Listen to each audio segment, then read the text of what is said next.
I just turned 21, and for some people, that's just a number.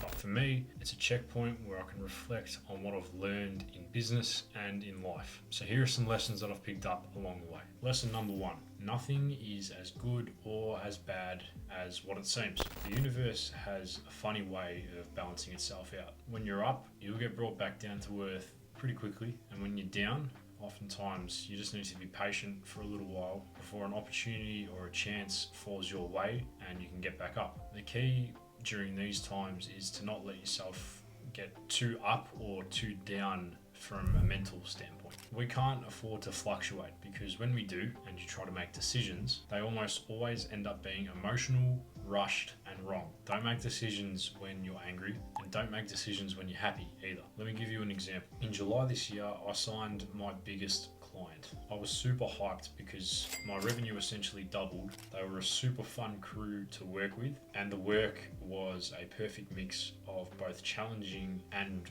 rewarding. It was my big break and I felt untouchable. However, about a month later, I had to restructure my business so that it was better set up in the future for scaling. And I loved the dollar figure continually going up in my bank account with these changes being made. As a result of that, I skimped out on new equipment, and because I did that, my new output was shocking. I was a couple of days away from actually losing this client, who essentially told me that I needed to sharpen up or else. And that was probably the most stressful phone call that I think I've ever had. That euphoric feeling, gone like the wind. There's another lesson in that. Don't take shortcuts. Do it right the first time, and definitely do not sacrifice the quality of your service just for a little extra on the bottom line. I slept on it to avoid making an emotional decision, and with a clear head in the morning, I was able to rectify some of the mistakes, all of the mistakes that I'd made. And I now remember that 24-hour period as the 24 hours that saved my business. Lesson two: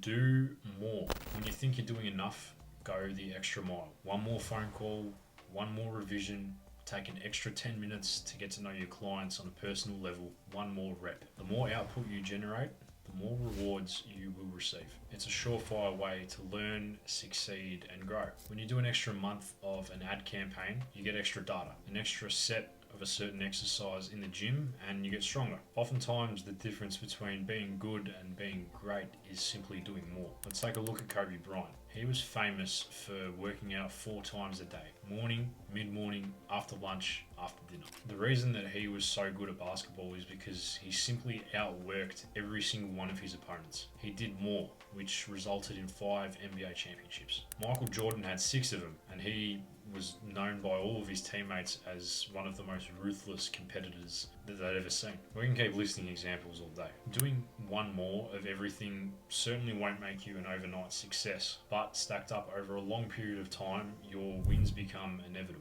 Like I said in lesson 1, you can't take shortcuts and expect top results in business and in life. A quick example of me doing more was in my most recent phone calling session. I was phoning some businesses, try and get them on board with my social media management and content creation business. And I'd reached the end of my allocated time slot. It was time for me to move on to my next task of the day. But I decided to make one more phone call. The guy answered the phone. We had a good chat for about 4 minutes or so, and I ended up sending him my proposal, which all came from me doing one more rep. The thing that usually holds us back from doing more is our own mentality. So instead of doing one less of everything because it won't hurt, do one more of everything. That's not going to hurt either, but it will separate you from your competition. Now let's talk about lesson number 3, purpose.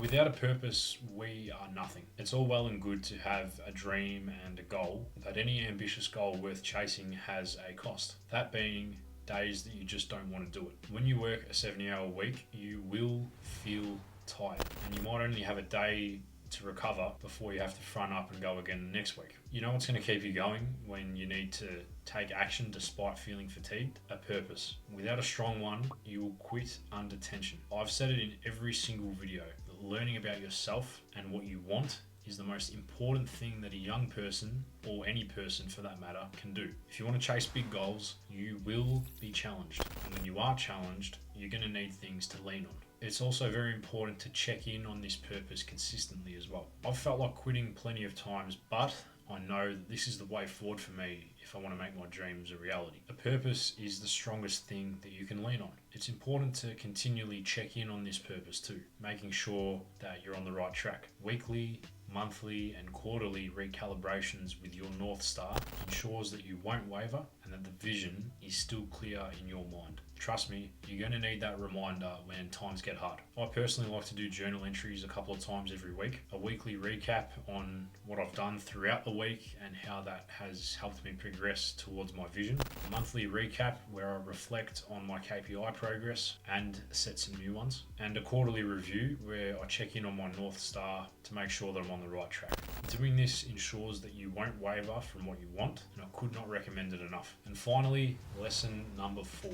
It's you versus you, the person in the mirror. To be honest, nobody else matters. A quote I love is, "Comparison is the thief of joy."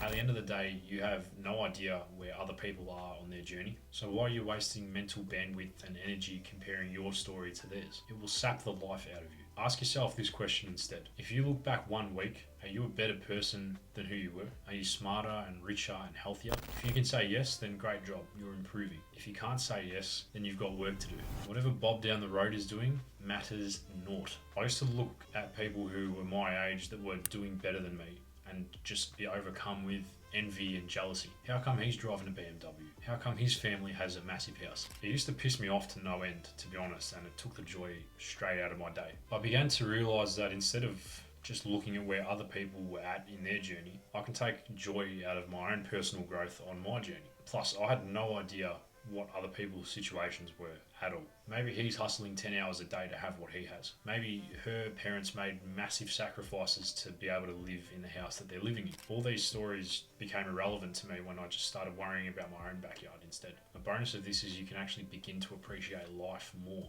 Instead of instantly getting jealous when I see a nice car or a nice house, these days I can actually take the time to appreciate the craftsmanship and effort that goes into being able to create and buy something like that. I don't think, oh, gee, that person's lucky anymore. Life's too short to get pissed off at little things like that. So switch the mentality up. So that's what I've learnt in 21 years on planet Earth. Stay steady, do more, build a purpose, and keep your eyes on your path, not someone else's. I'm chasing something big, and I'm going to show the whole process. If you're grinding for something in your own life, you'll get value out of what's coming. So subscribe, follow along, and let's make 2026 the year that everything shifts.